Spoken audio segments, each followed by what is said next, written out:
Okay, we did our social injustice on homophobia. I'm Pamela. I'm Talha. I'm Tyler. So what is homophobia? Homophobia is a range of negative attitudes towards lesbian, gay, bisexual, and in some cases transgender and intersex people and behavior. This could also come in the form of irrational fear, aversion to, or discrimination against. Different forms of homophobia are jokes, physical attacks, discrimination in the workplace. Why are people homophobic? A lot of people are homophobic because they have strong religious beliefs that disapprove of sex and or homosexuality. Also, having little or no social contact with lesbian and gay people, or reporting no homosexual experiences or feelings.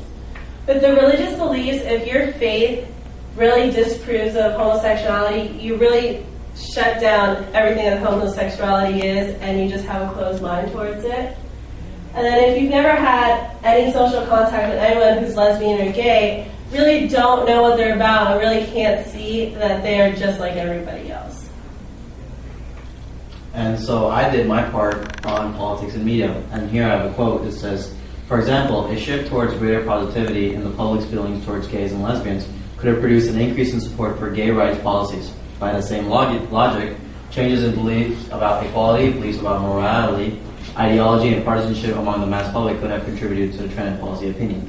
Now, basically what this quote is saying is that politics and media go hand in hand. When there's a policy change, the media projects that towards the audience. And this could change to changes in views of the people. And so far in the past 30 years, there's been a positive impact upon the community. Next slide. Politics, for example, homosexuals use politicians to bring equality towards themselves and to bring change. And so the example we have here, where there was two lesbian couple, and one of them was on her deathbed in the hospital, and the hospital wouldn't allow her lover to see her because they didn't see the relationship as a real one, and so they didn't allow visitation rights. She died alone, and her partner said that it wasn't a gay right, it was a human right that she should be allowed to see her loved one. And so it eventually reached President Obama, and he established a rule that prevents hospitals from denying visitation rights to homosexuals now. And so there's been a positive impact. On media, the media is also heavily involved. The media keeps the public educated in different forms, TV shows, movies, music even. And it displays topics that are considered taboo by the public, so which many are not able to talk about. The media projects them, and so the public can be educated that way. There's portrayals of homosexuals on TV and movies has increased a positive outlook on homosexuality overall in the past 30 years. And an example of that be, I watched Glee the other day, and there is a character on there called Ken. And that episode basically focused on his relationship with his father, who had wished for a son he could relate to, talked about sports, movies, girls, and all that, but he can't because his son is gay. And so that whole episode was towards that, and it talks about a taboo topic, and it educates the public, and that's an example. And so music is also another form of media, and reggae music is also very popular in Jamaica. Alright, whenever people think of Jamaica, they usually think of reggae music, Bob Marley, but not homophobes, but they are.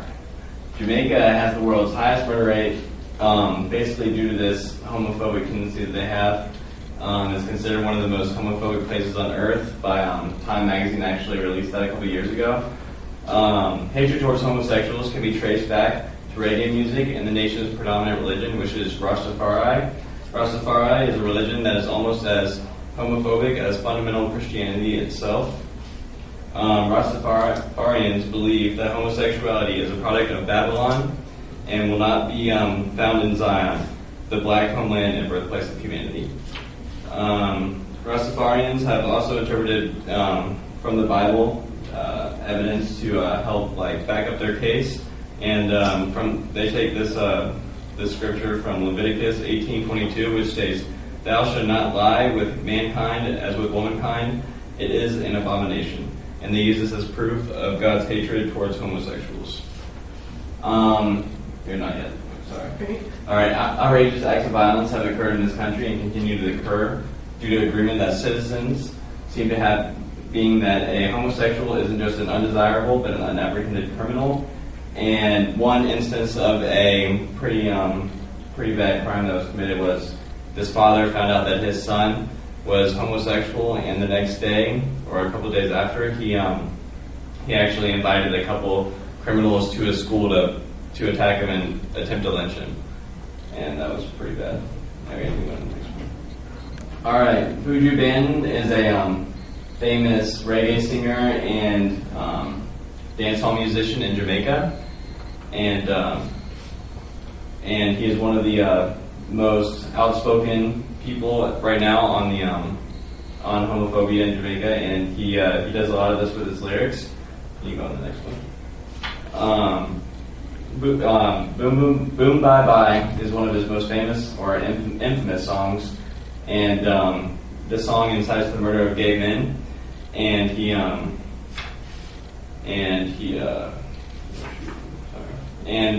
Boom Bye Bye in the song is actually onomatopoeia for the sounds of a gunshot. And this is just one instance of how the song incites violence. And as you look at these lyrics, you can also tell that other acts of violence are being alluded to as well. A New York Times reporter has stated that the song is a blood-curdling song with a low lurching beat and murderous chorus. The song encourages listeners to shoot gay men in the head, pour acid on their bodies, and burn them alive. Reggae's anti-gay rhetoric has seeped into Jamaica's politics as well. You go to the next slide. All right, and as you can see here, sexual acts between women are actually legal in Jamaica, but acts between men are illegal. And these are just the anti-sodomy laws that this country has. Jamaica's major political parties have passed some of the world's toughest anti-sodomy laws and regularly incorporate homophobic music into their campaigns. There are some terms in here actually that are a little bit confusing, and buggery actually is a term that has the effect of criminalizing consensual sexual intercourse between men. And right here, where it says gross indecency, this generally has been interpreted to mean physical intimacy between men falling short of intercourse. And that's all I have. Okay, so what can be done? Obviously, homophobia has negative effects such as gossip, name-calling, intimidating looks, bullying, vandalism, theft of property, assault, and even death. So, to combat homophobia, we could raise awareness.